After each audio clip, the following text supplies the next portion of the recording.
Assalamualaikum dan salam sejahtera. Saya Sofhatun Nur binti Subhi, Pegawai Farmasi Kementerian Kesihatan Malaysia.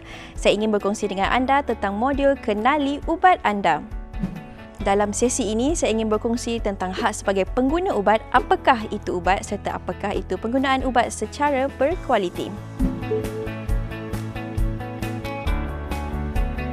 Antara hak-hak sebagai pengguna ubat adalah menerima rawatan kesihatan yang baik, menerima ubat yang berkualiti, selamat dan berkesan, mendapat maklumat lengkap berhubung ubat yang digunakan, membuat pilihan ke atas ubat dan produk kesihatan, menyuara pendapat dan masalah mengikut saluran yang betul, mendapat pendidikan kepenggunaan melalui penyebaran informasi dan yang terakhir mendapat alam sekitar yang sihat melalui pelupusan ubat yang selamat.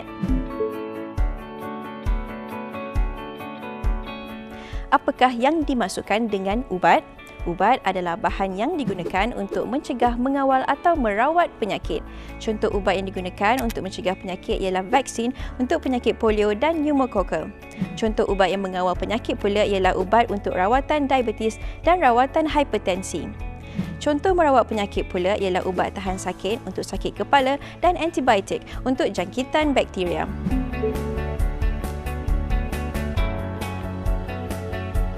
Ubat terbahagi kepada dua kategori, iaitu yang pertama ubat am dan yang kedua ubat terkawal.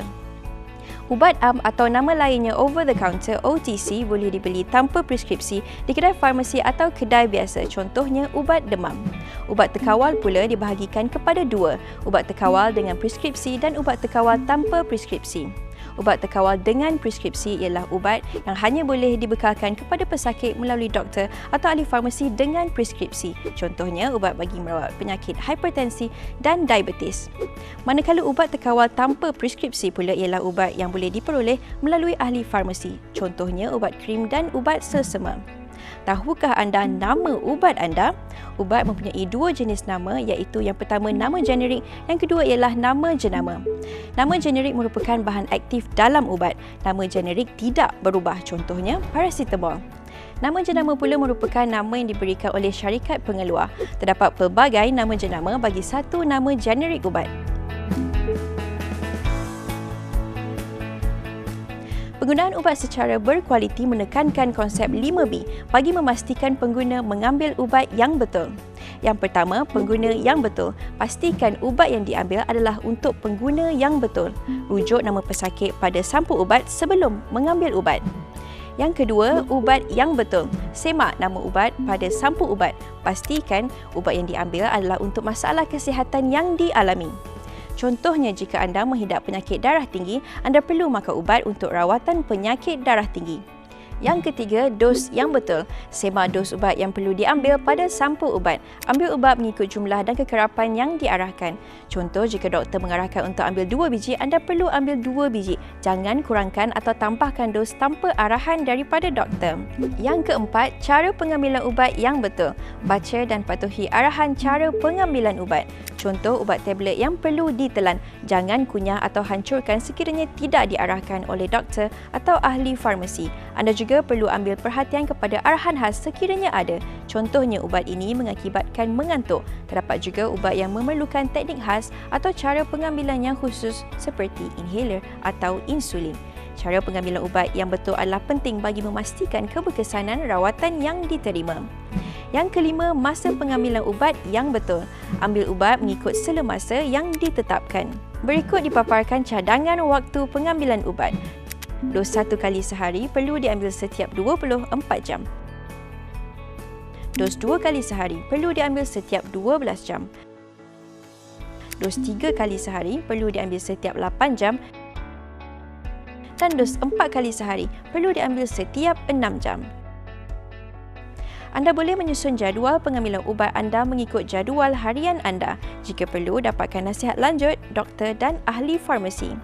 Selain itu, terdapat ubat yang perlu diambil pada waktu tertentu, contohnya ubat antikolesterol yang perlu diambil pada waktu malam seperti diarahkan kerana penghasilan kolesterol adalah tinggi pada waktu tersebut. Untuk makluman, kerajaan memperuntukkan sejumlah perbelanjaan yang besar demi kesihatan rakyat. Makan ubat seperti yang diarahkan oleh doktor atau ahli farmasi. Hargai ubat anda, jangan niagakan ubat anda. Kesan sampingan adalah kesan yang tidak diingini selepas mengambil sesuatu ubat pada dos yang betul. Contohnya pening, muntah, mengantuk dan lain-lain. Kesan sampingan yang dialami bergantung kepada kesesuaian individu terhadap ubat tersebut. Bukan semua kesan sampingan adalah tidak baik. Maklumkan kepada doktor dengan kadar segera sekiranya pesakit mengalami kesan sampingan yang serius dan pesakit digalakkan untuk melaporkan kesan sampingan yang dialami kepada bahagian Regulatory Farmasi Negara melalui Consumer Side Effects Reporting Form (CONSEF) yang boleh didapati melalui laman web bahagian Regulatory Farmasi Negara.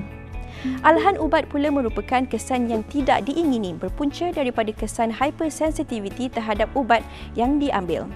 Antara tanda-tanda alahan ringan ialah ruam dan gatal-gatal pada kulit, gatal atau bengkak pada mata, bengkak pada lidah, bibir atau muka. Manakala tanda alahan yang serius ialah sukar bernafas.